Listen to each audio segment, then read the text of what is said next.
Hi there, class. Miss Lehmann for Read Aloud.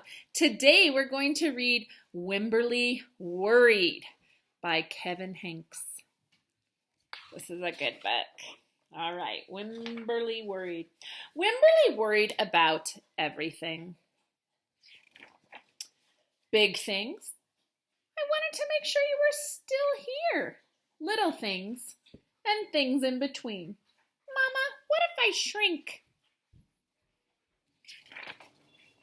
Wemberly worried in the morning. She worried at night, and she worried throughout the day. You worry too much, said her mother. When you worry, I worry, said her father. Worry, worry, worry, said her grandmother. Too much worry.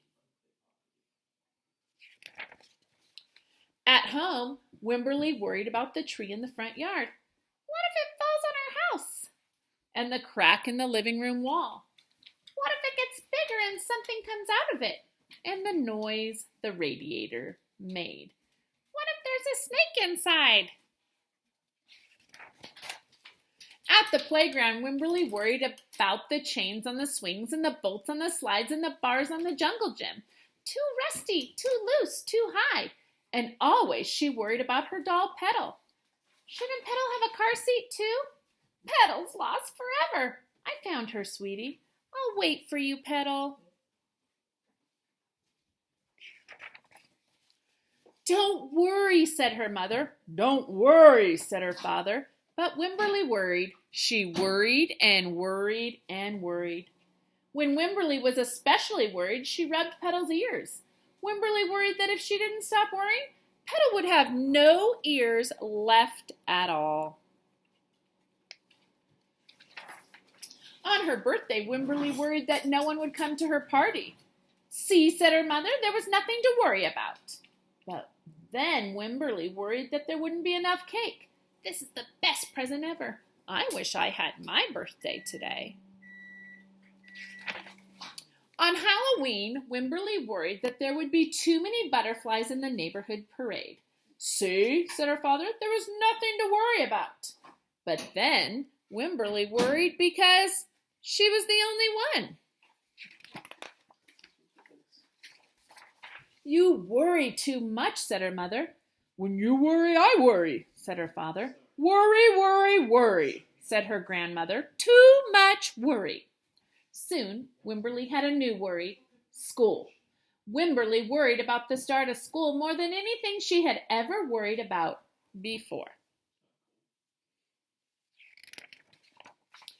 By the time the first day arrived, Wemberly had a long list of worries. What if no one else has spots? What if no one else wears stripes? What if no one else brings a doll? What if the teacher is mean? What if the room smells bad? What if they make fun of my name? What if I can't find the bathroom? What if I hate the snack? What if I have to cry? Don't worry, said her mother. Don't worry, said her father. But Wemberly worried. She worried and worried and worried. She worried all the way there.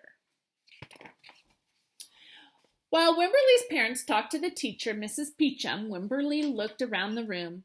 Then Mrs. Peachum said, Wemberly, there's someone I think you should meet. Her name was Jewel. She was standing by herself. She was wearing stripes. She was holding a doll. At first, Wemberly and Jewel just peeked at each other. This is Petal, said Wemberly. This is Niblet, said Jewel. Petal waved. Niblet waved back. Hi, said Petal. Hi, said Niblet. I rub her ears, said Wemberly. I rub her nose, said Jewel. Throughout the morning, Wemberly and Jewel sat side by side and played together whenever they could. Petal and Niblet sat side by side, too. Wemberly worried, but no more than usual, and sometimes even less. Before Wemberly knew it, it was time to go home. Come back tomorrow, called Miss Peachum as the students walked out the door. Wemberly turned and smiled and waved. I will, she said. Don't worry. And that, boys and girls, was such a great story. I hope you enjoyed it as much as I did, and as much as my dogs did, and my kids too.